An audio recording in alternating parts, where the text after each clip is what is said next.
This video was voted for by the members of my Discord server. If you want to vote on future videos and join our community, the link is in the description. Hello everyone, welcome to my guide on how to break Kingdom Hearts 3 Chain of Memories. The aim of this guide is to show how to make this game much easier than it may seem when first playing it, and with the Steam release of Kingdom Hearts coming out, I feel like there is no better time to do this video. Before I begin, I would just like to clarify some things so the intent of this guide is made clear. 1. While some speedrun strategies and tips for 100% completion will be included, they are not the main focus of this video. Many people struggle with this game's combat system, and my goal is to make the game more fun by taking advantage of it to the fullest and providing strategies to overcome this issue. I'd say treat this video in the same way as regular Pat's KH1 Level 1 guide. 2. The majority of this guide will be focused around Sora's story, as Riku's story is much more limited as a result of your card decks being pre-built. However, I will still mention a few methods and strategies that will make it easier to play as him. 3. This guide will be in chronological order to simply make things easier to follow along with for your playthrough of Recon. Feel free to switch around the position of worlds to your liking, but this is the route that I would personally recommend for the easiest experience. I also won't be going into specific detail for the plot of the game, or for many of the card unlocks that aren't used in this guide, so keep that in mind if you choose to follow along. 4. I would like to give a massive thank you to No More Heroes for helping me with this guide, as he introduced me to a lot of methods and tricks that I will be presenting in this video. And finally, just for reference, my footage will be from a Proud Mode playthrough, but this guide also applies to both Beginner and Standard Mode too. Without further ado, let's get started with the guide.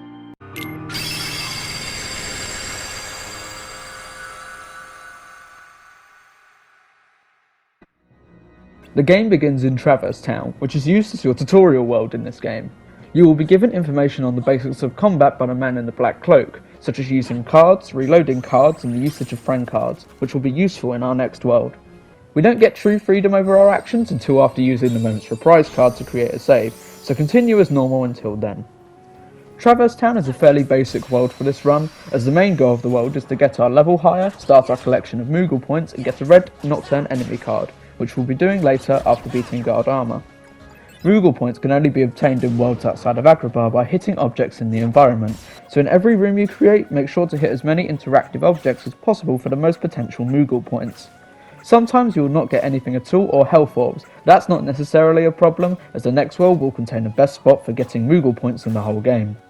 You can unlock Blizzard cards in this world by interacting with the environment too, and they are a great help in this run, so hit as many objects as you can. Enemies aren't too problematic in Traverse Town, as only 5 different types of Heartless can appear in this world. The best way to deal with enemy encounters in most of the game, and particularly for early game, is to hit enemies with the Keyblade on the field as they'll be stunned once the battle begins, putting you at a good advantage for these early fights. Slates aren't particularly great here though, as you need to keep as many attack cards as you can for this point in the game. Level ups are easy to get at this point because the XP required is so low, so for Sora I would recommend you get your health up to between 125 to 155, as well as unlocking the Slate Sliding Dash, which will help for a later world. After that, we will solely focus on increasing card points for most of the rest of the game until specified otherwise at certain points. For Riku this early in the game, I would get your health to 140 for now, and then go for a mix of both attack boost and darkness points. Also, make sure to save any Teeming Darkness or Meeting Grounds cards you get, as they will be of major importance for the next world. Soon enough, you will reach Guard Armor, and he's a pretty standard fight in any playthrough you do. The amount of attack cards you have in Traverse Town is pretty limited, so I wouldn't recommend using many slates like I did, as you'll quickly lose cards and make the fight take longer, especially since your card reload time will reach max fairly quickly with only a few cards. Gimmick cards appear in this fight, and a few others in the game, and these cards are great as they cannot be broken and they allow you to get free attacks off, so use them to your advantage when possible.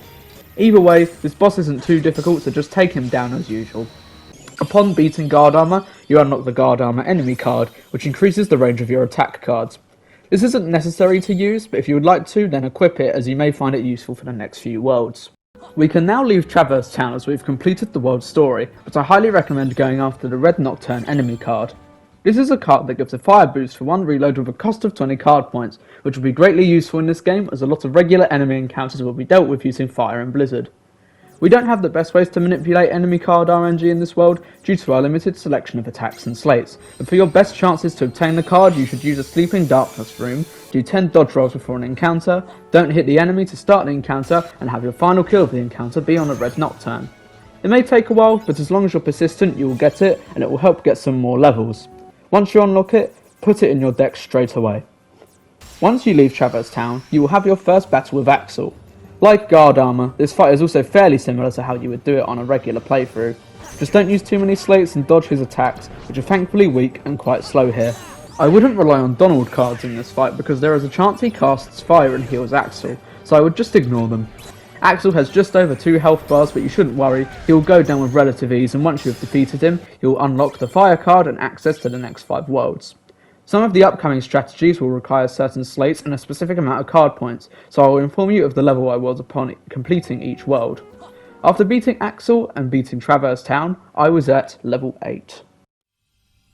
Once you reach the second floor, use the Agrabah world card you obtained from Axel to proceed with what is the most essential world in this guide. Our main goals here will be to farm Moogle points so we can get tons of fire and blizzard cards, as well as getting to 99 room cards to save us from potentially having to grind for them later in the playthrough. This world is going to be quite a long one, so be prepared. For most of the world, we will be using the same deck as in Traverse Town, but feel free to add any extra attack cards or magic cards to your deck to help you in this world. The same rule with slates applies, be careful using them here, as otherwise you can get swarmed by the Heartless very easily and die. The same rule applies for levelling up too, where you should just focus on getting card points to get larger sized card decks. I also don't ignore many potential fights until later in the game, so complete any fight you can to get the most XP as possible. This world is where we'll put our Teeming Darkness and Meeting Grounds cards to good use, but for now you only want to use the Meeting Grounds cards until you have beaten the boss of this world. This room card makes it so friend cards will instantly spawn upon beginning an encounter, and while Donald and Goofy aren't too useful unless you're in a bad situation, Aladdin is incredibly helpful as his sword swing attack will make enemies drop Moogle points when hit. This is the best spot to get Moogle points in the whole game, and in this world we want to get 2,800 Moogle points, which we will use before fighting the boss of Agrabah.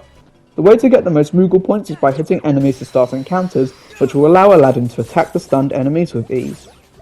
The variety in room cards increases starting from the second floor, meaning we are able to get cards such as roulette rooms. These rooms allow you to choose what room card you want to get after a battle, and we need to get at least one of these cards to use in this world. When in these rooms, prioritise unlocking more Teeming Darkness cards, as well as Moogle room cards. These rooms will allow us to use our Moogle points to unlock more cards for battle, but we will get back to this soon. There is a forced encounter that occurs after unlocking the Key of Guidance room. This encounter will throw most of the Heartless that appear in Agrabah at you, so for this fight completely avoid using slates for your best chances at succeeding.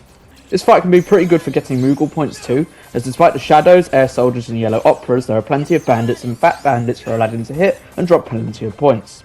If you need to reload your deck in the final Heartless wave, I suggest rolling around the enemies and charging the reload when you can, or going into the corner of the arena to reload the deck.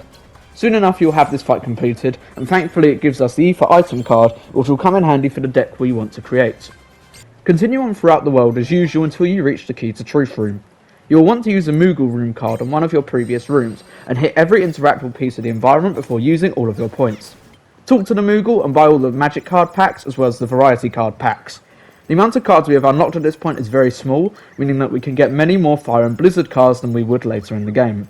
Ideally, you will get more Fire cards than Blizzard cards as they are preferred for boss fights, but either card can work just fine.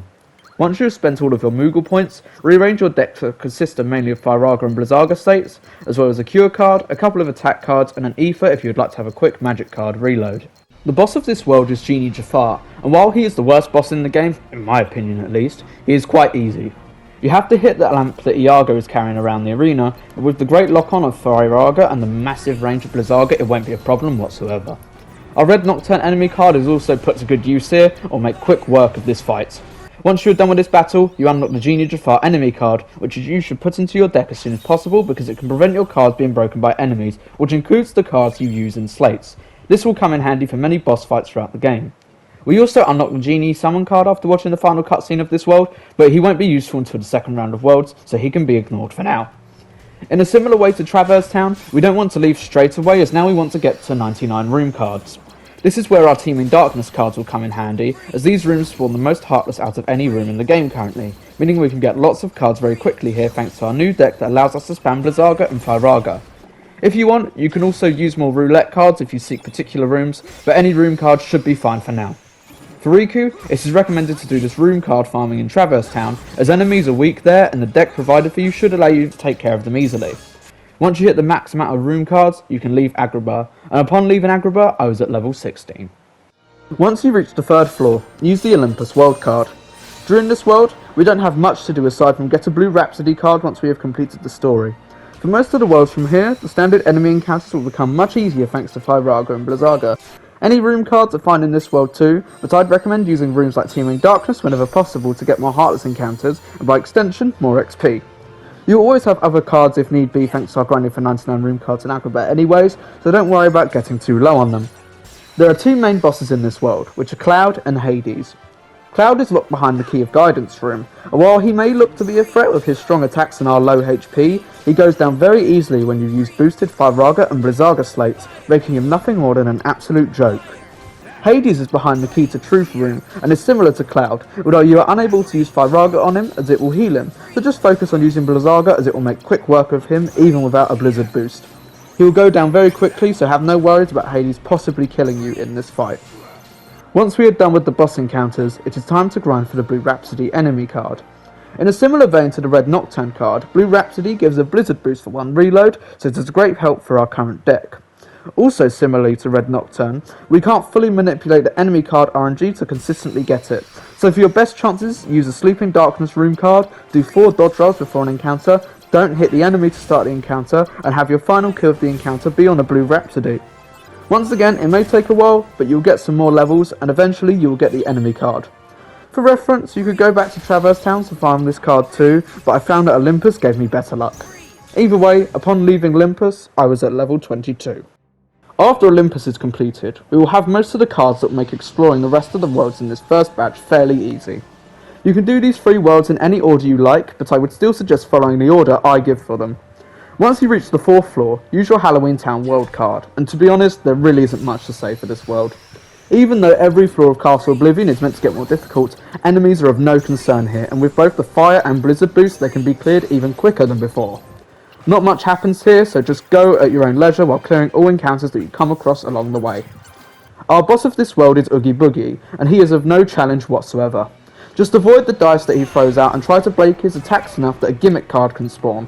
From here, you're able to hit him with a regular Firaga spell and start a loop that can prevent him from attacking for the rest of the fight. Hit him with boosted Blizzaga and Firaga attacks, and if he tries to retaliate, just use another slate or a card that can break his attack. Once you have done this, use the gimmick card from earlier to stun him once more, and end this fight with ease. This is the first world where we don't have anything to gain from staying after completing the main story, so move on to the next floor. By the time I left Halloween Town, I was at level 25. Once you reach the 5th floor, use your Monstro world card. This is a world that is very similar to Halloween Town for the fact that nothing much happens here, so feel free to navigate through it however you like with the room cards in the same way. In this world in particular, I reached level 27, which is important as at this level you can unlock the Sonic Blade slate, which is quite a powerful and mobile slate that actually gives a purpose for our attack cards. As we haven't unlocked any slates since Sliding Dash, the other slates will be unlocked first, but Sonic Blade itself will be unlocked by level 31 either way. This is significant for another slate that we will make use of in lots of the upcoming boss fights. We will come back to that in the next world. We also learn high jump in this world, which is nice for some new movement options, but it doesn't make too much of a difference in my opinion, and it won't until the latter part of the game. Behind the Key to Guidance room, you will find the Parasite Cage, and he is dealt with in the exact same way as most of the other bosses up to this point. Just spam Firaga and Blizzaga with their respective enemy cards boosting the attacks until it dies. Pretty simple. If you want to go for the most safe approach, you could wait until a gimmick card drops so the Parasite Cage is stunned when you are attacking him, but even with only 155 health, it is very hard to die if you have a cure card.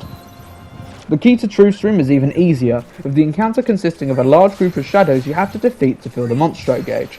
Blizzaga clears tons of the shadows at once, and if need be you can use Firaga to pick off any few that survive, making this encounter brief and honestly quite forgettable. Afterwards, you can leave the world, and upon leaving Monstro, I was at level 29. Once you reach the 6th floor, use your final world card of this batch, that being the Wonderland card. There's a good chance that this world will pose absolutely no challenge for you at this point in the same way it did for me. There are no strong Heartless despite the difficulty scaling in Castle Oblivion, making this world quite relaxed, especially ahead of the second half of the game. If you have been attempting to match the level that I leave worlds at, then you should reach level 32 while in Wonderland, allowing you to unlock both Sonic Blade and Lethal Frame. This slate is even more powerful than Sonic Blade, and we'll be making great use of it for the boss fight that follows once you've completed this world. Once you've got Lethal Frame, go back to prioritising the increase of card points. This is the first world where we actually want to use a Calm Bounty Room card, as when they are used in this world you can unlock the Stop card, which is required for Lethal Frame. I would recommend using a Moment's Reprise card to save and then another Moogle Room while you're in this world too, as well as buying all of the magic card packs and variety card packs like we did in Agrabah. We have a much broader range of magic cards, attack cards and item cards now, but this world will still be your best bet for trying to get as many Stop cards as possible. The one boss for this world is the Trickmaster, and despite his appearance, he goes down incredibly fast against Firaga. Blizzaga spells also can be used here, but just not as effectively. Buff either of the spells you want to focus on with the Red Nocturne or Blue Rhapsody cards, and this boss will be a cakewalk. Following Wonderland is the first boss we have to fight after the completion of the world since Axel, and I would personally use another deck slot that you have available for these bosses so we do not have to replace the cards in the deck for the varying scenarios between enemy encounters and boss fights. In this new deck, stock up on Lethal Frame and Sonic Blade slates, and throw in a few Firaga slates for good measure as well as at least one Cure card. If you have any remaining card points free, throw in either the Red Nocturne or the Genie Jafar enemy card. If you aren't able to get as many slates as you want into your deck, then add to it when you have more card points to work with at the end of each world. And if need be, you can also use premium cards at the start of slates to save some cost on card points, but keep in mind that once you use them, they will be gone for the rest of the fight, unless you have a high potion. Once you've built your new deck, save your game in the Conqueror's Respite Room and proceed back into Castle Oblivion. This fight is the first against Larxene, another member of the organisation. This is the toughest fight in the game so far, but even still there's nothing much to worry about. This is where you will most likely see Lethal Frame and Sonic Blade in action for the first time, and how devastating they can be to these bosses. Larxene will attempt to use slates of her own as well as regular attack cards to try and counter you. As long as you are quick to create slates of your own or you have Genie Jafar active, then this fight will be okay. When using Sonic Blade, make sure not to spam to continue the slate as this will only cause it to drop, so time your button presses properly. Plus, if you don't have enough of either slate to defeat Larxene, then begin spamming your Firaga slate and they should be able to make quick work of what is left of her health. Once you defeat Larxene, you gain access to the next 4 worlds and Thunder cards, which are the most useless in the game. And by the time I had left Wonderland, I was at level 33. We now have another set of world cards, and the world card I suggest using first is Atlantica's. There are some small changes that begin with this world regarding room cards. There are a larger variety of room cards that you can earn from enemy encounters, which will give some more variety as you're making your way through the remaining worlds. We can also start getting key to rewards cards in this world, which we will need 3 of to get some items and abilities that will be helpful for some endgame strategies. It's okay if you don't receive any of these cards during your visits in the next few worlds, as there will be a farm that gives you the highest chance of receiving these cards on the 12th floor. You should switch back to your regular deck that is not made solely for bosses. This will be the last world where we will be exclusively using Firaga and Blizzaga slates to completely destroy enemy encounters, as from the next world onwards we will be taking advantage of the Tornado slate quite a bit, as it makes the fights even easier than they are currently. This slate can be unlocked from level 37, and if you've been attempting to match my level upon leaving worlds, then you'll be able to unlock Tornado during Atlantica. This slate requires Gravity, which we haven't unlocked yet, but we will go back to get it once we are done with Atlantica. The boss of this world is Giant Ursula, and not only is she one of the longer fights for a Disney boss, but she does have some magic resistance too. Even with that in mind, Firaga and Blizzaga work just fine. You will begin the fight by getting rid of her tentacles, which can be done easily with the use of Blizzaga. After that, you will be able to attack Ursula herself, but I find it easier to wait and use a gimmick card just for safety when attacking her. Use your Red Nocturne card and start spamming your Firaga slates to deplete most, if not all of her health. If you need to do another cycle of this, then that is fine, and you'll be able to defeat her with not much trouble. Upon defeating Giant Ursula, switch to your dedicated boss deck, as once we leave Atlantica, we will be doing the first fight against Riku Replica. This is the most straightforward of the replica fights, with the strategy being to use Genie Jafar at the start of the fight for attack bracer, and then just spamming Lethal Frame and Sonic Blade until he dies. If you aren't able to kill Riku Replica with only those 2 slates, then just use some of the Firagas you have in this deck boosted with the Red Nocturne card and he will be defeated. We unlock the Aero card from this fight, which is also for the Tornado slate we'll be using starting from the next world. Before we go on to the next floor, we want to go back to Agrabah and use a Calm Bounty so we can unlock the Gravity card. Now, we are able to create a Tornado slate, as it requires 1 Aero card, 1 Gravity card, and 1 Summon card. In particular, I use Genie. If you have any Moogle points left, feel free to make a Moment's Reprise room, save, and then use a Moogle room to spend all of your points on magic cards to try and get more Gravity, Aero, and Stop cards. If you get some fire or blizzard cards here and there, then that is also fine, but if you don't get enough of a certain card, then soft reset by using L1, R1 and options, or your platform's equivalent, so you can get another chance at getting your preferred cards. If you got a key to rewards room card from Atlantica, then feel free to use it here too and unlock the warp slate. This won't be good for now, as we do not get XP if we use warp against enemies, but it will help during the end game and post game for getting enemy cards and skipping accidental encounters you find yourself in. After returning to Agrabah and completing Atlantica, I was at level 39. When you arrive at the 8th floor, use your Hollow Bastion world card. Switch back to your regular deck and immediately clear some space in your deck so you can use at least one tornado slate in regular fights with enemies. While it is not useful against bosses, most enemies will be killed in one use of the slate. It also prevents XP despawning and is able to clear waves of Heartless with no problem. You can still use Blizzaga and Firaga to clear remaining enemies if need be, but they definitely start to get weaker if you don't want to use Red Nocturne or Blue Rhapsody cards. Make sure to keep some physical cards on you too in case a wizard is present in an encounter. If you are lucky enough to get yet another key to rewards card while exploring this world, feel free to use it as you will unlock the Mushu summon card. While we won't get too much usage until post-game, it is convenient to get it unlocked sooner rather than later. Also during this world, as long as you are following the levels I reach at the end of each world and do most, if not all, encounters along the way, you will reach level 42 and then unlock the Ars Arcanum slate. While it may seem to be a bad slate due to the low card point total, it is pretty powerful as long as you can be quick to create the slate and you can use Genie Jafar before using the slate. The boss of this world is Dragon Maleficent, and like Trickmaster, Firaga is surprisingly better for the fight than Blizzaga. This is a fight where gimmick cards can be used, but it only spawns in a platform, which is not very helpful as you can just jump and use a slate to hit her, and her attacks are very easy to break with how fast you can create slates at this point with how much practice you've got at doing so. You may need to do a card reload, but as long as you're in the corner of the room, then you should be able to avoid the attack she throws out. It won't take long until she is defeated. We get the Dragon Maleficent card from this fight, and while it isn't particularly useful for Sora, it helps a lot in Riku's playthrough thanks to the boosted attack power. Hollow Bastion is Riku's first world, so to get such a powerful card this soon helps a lot from making the early game a breeze. Once again, we will be using the boss deck we created, but we're going to change the setup of our deck to allow for mostly Ars Arcanum and Lethal Frame slates, with a couple of Sonic Blade slates, Firaga slates, Akiraga slates, and Genie Jafar. If you would like, you can also equip a high potion to get all of your physical cards back, even after using them in a slate. This next boss fight is the second against Riku Replica, and once this fight starts, instantly use Genie Jafar and wait for Riku to use an attack or slate. Once he does, that is your cue to start using Ars Arcanum. Like with Sonic Blade, make sure to time your inputs correctly so your combos don't get dropped, and once you're done with Ars Arcanum, start using Lethal Frame. This should be able to kill him, but if not, use Sonic Blade or Firaga to finish him off. Once Hollow Bastion was completed, I was at level 44. At this point I begin to focus on upgrading my health a little bit, as we will need some health for some of the endgame bosses, so I'd recommend you do the same. On the 9th floor, use your Neverland world card. I would say this world is the most vertical world in the game, which can make it irritating to navigate in comparison to the rest. This world is somewhat similar to Halloween Town 2, in the sense that not much happens here. But, at the very least, the enemies in this world aren't too bad. Just use Tornado as you were in Hollow Bastion, and there is a chance you may be able to hold 2 Tornadoes in your deck thanks to the upgrades to card points made in that world. For most of this world though, focus on getting your health up to 215. If you feel the need to get your health even higher, then feel free to do so, but it may prevent you from using some of the strategies in the rest of the guides to their full potential. This is also the world where I start to avoid some encounters to save time, and just because I found myself getting a little bit bored destroying enemies with such little effort. Glide gets unlocked here too, and it's somewhat nice to have, but it's still quicker to move around using well-timed dodge rolls. The boss of Neverland is Captain Hook, and for this fight you just want to use your Red Nocturne card instantly and spam Firaga. They will do over a full bar of his health at once, and 4 Firagas can kill him almost instantly as he will not be able to use an attack due to his stumble animation upon using Firaga.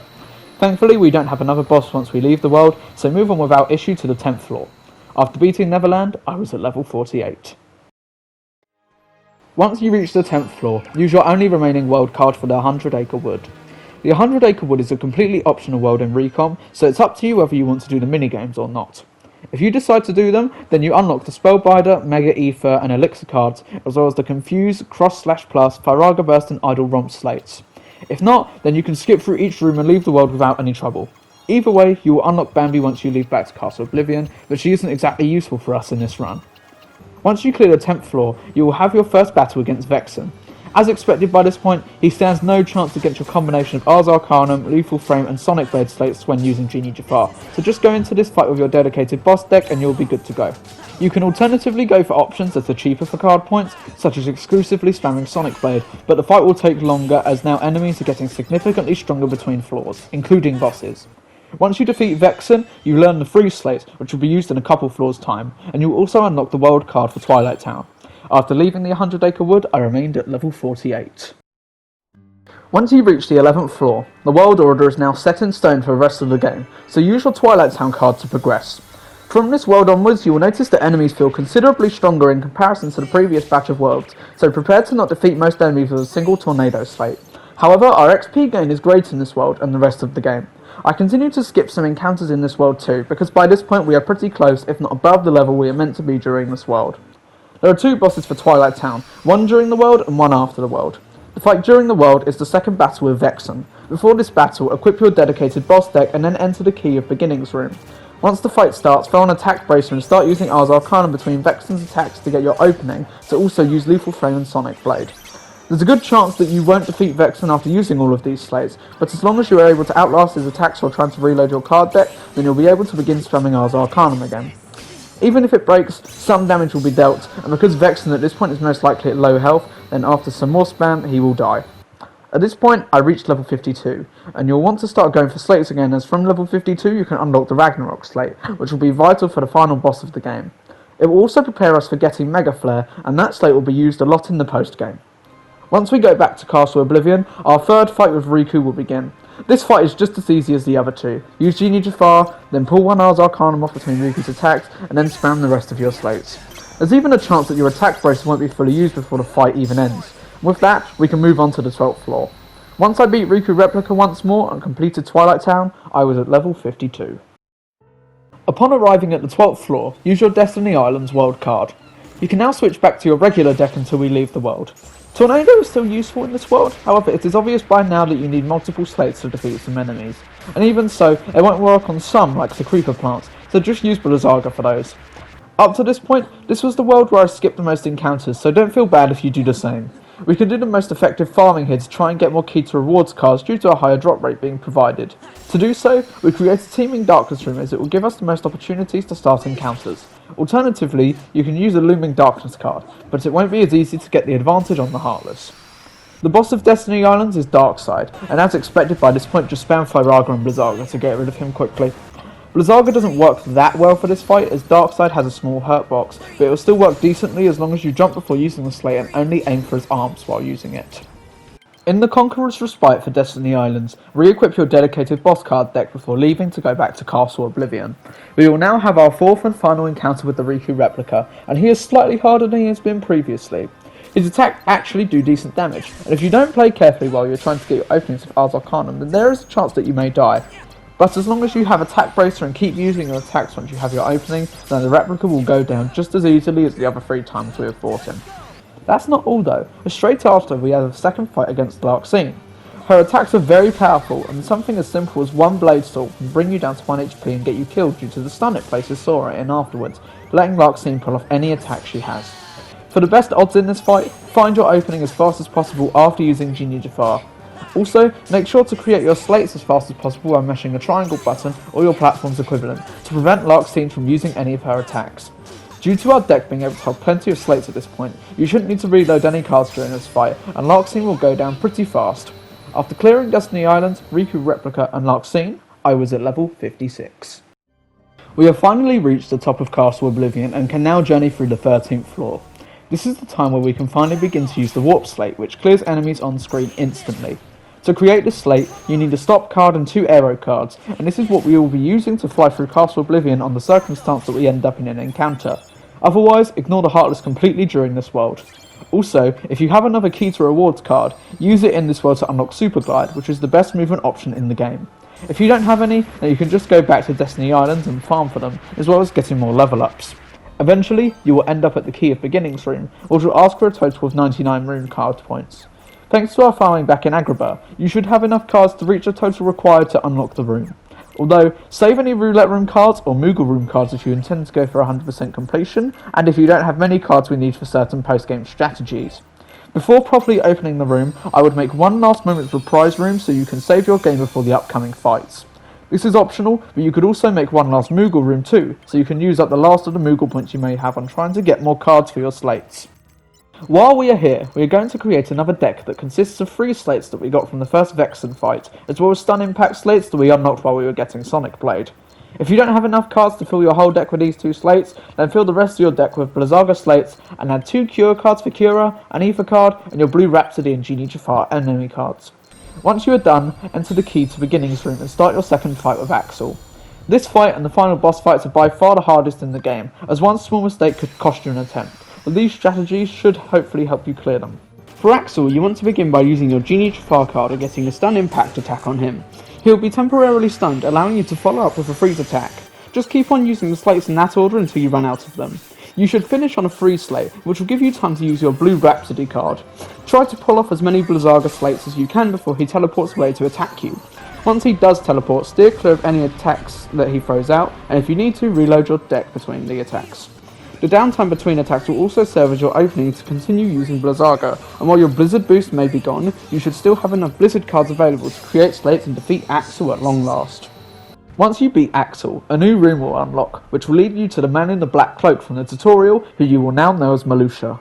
Before you begin this fight, you will want to change your main boss deck to have Firaga slates instead of Sonic Blade slates. Also, make sure you have the Red Nocturne and Genie Jafar cards equipped, as well as 2 Cure cards for Cura and an Aether card. Malusha has 2 fights, and this one is definitely the easier of the 2, but not by much. You want to begin the fight by using the Red Nocturne card and spamming as many Firaga slates as possible. After you are done with those, use the Genie Jafar card and begin with alternating Lethal Frames and Ars Arcanum slates. There may be some points where Malusha can teleport away and make you waste a Lethal Frame, but you should be okay as long as it only happens once. You also need to be very fast when using slates in this fight, as otherwise Malusha will attempt to retaliate and potentially ruin this run. With enough trial and error, you'll beat Malusha in his first fight. This is where I hit level 57 and unlocked Mega Flare for some post-game strategies. Following the first Malusha fight, we have some downtime that allows us to switch up our deck for the second fight. You'll want to switch out all of your Ars Arcanum slates for Ragnarok slates instead, as they'll be very helpful for both phases of this fight. Once you've rearranged your deck, enter the door to fight Malusha again. In his first phase, Malusha will be floating in the air, and this is where Ragnarok majorly helps, as if you get very close to him, you'll be able to ignore the scythes and attack the main section of the nobody he is on top of. Make sure to use Genie Jafar as usual, because Ragnarok is another low-cost slate. Once you have run out of Ragnarok slates, use your Red Nocturne card and switch to using Firaga slates. These will make quick work of what is left of Malusha's health, and most of your slates should be able to break his single attack cards. If you need to reload, you use your Aether, as it will be quicker than using the regular card reload, and eventually you will clear Malusha's first phase. In the second phase of this fight, Malusha has many deadly attacks that can deal with you very quickly. Thankfully, we get all of our cards back, so instantly use Attack Bracer, guard to Malusha, and start spamming Lethal Frame on Ragnarok. If you are able to pull off many of the slates, then you will deplete a considerable amount of his health. However, it is likely that he can trap you in a move called Doom, where you are given a countdown and must use a card with a higher number than the card Malusha has out.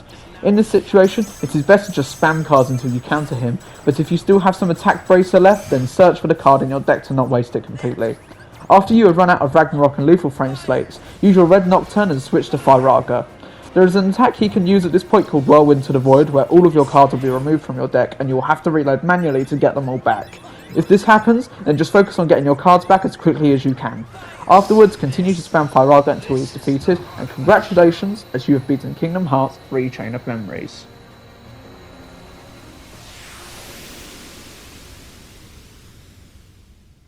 Chain of Memories doesn't have much of a post-game to speak of, so we will be mainly focusing on how to get level 99 as both characters, but I will mention some other things when applicable. For Sora, it is easiest to get level 99 on the 13th floor or in Destiny Islands. For Destiny Islands, you want to spam Mega Flare and Looming Darkness floors. Mega Flare is the slate we learnt at level 57, and to use this in battles you need a Mushu card and 2 fire cards. For good measure, bring your Red Nocturne card into these encounters so you can clear the fights even quicker. You should gain a total of 16,106 total XP from every Looming Darkness room, as long as you complete every encounter. There are many ways to get to level 99 on the 13th floor, but the best way is by spamming Mega Flare and Holy in Feeble Darkness rooms. Holy is a slate that we would have unlocked from earlier in the game when trying to get Ragnarok. You should bring a Red Nocturne card as well as a Bouncy Wild card into these encounters. This will net you 22,596 total XP from every Feeble Darkness room. For Riku, it is similar to Sora, where it is easiest to get to level 99 on the 13th floor. The best strategy here is to use the Dark Mode Air Spin with the Lexius card equipped in Feeble Darkness rooms. This will make it so enemies have a chance to be warped when hit by a combo finisher, but they still drop XP afterwards. The Air Spin is considered to be a combo finisher, so you can just spam it once you're in Dark Mode and quickly deal with mobs of enemies. I have to give a big shout out to Nick McSlayton for compiling these methods, and I will link his videos in the description to provide more depth on the strategies and other tips for them. For 100% completion of Sora, you need to unlock all enemy cards that are available in the game. While there is a chance you have quite a few enemy cards already from regularly playing, trying to do the same thing when going for 100% is insufferable. So, the most effective way to get enemy cards is to manipulate RNG into your favour.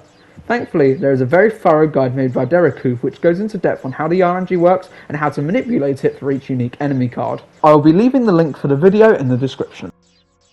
Also, to get 100% completion for Sora, you'll want to go to every world and use the Calm Bounty room as well as opening the Key to Rewards rooms.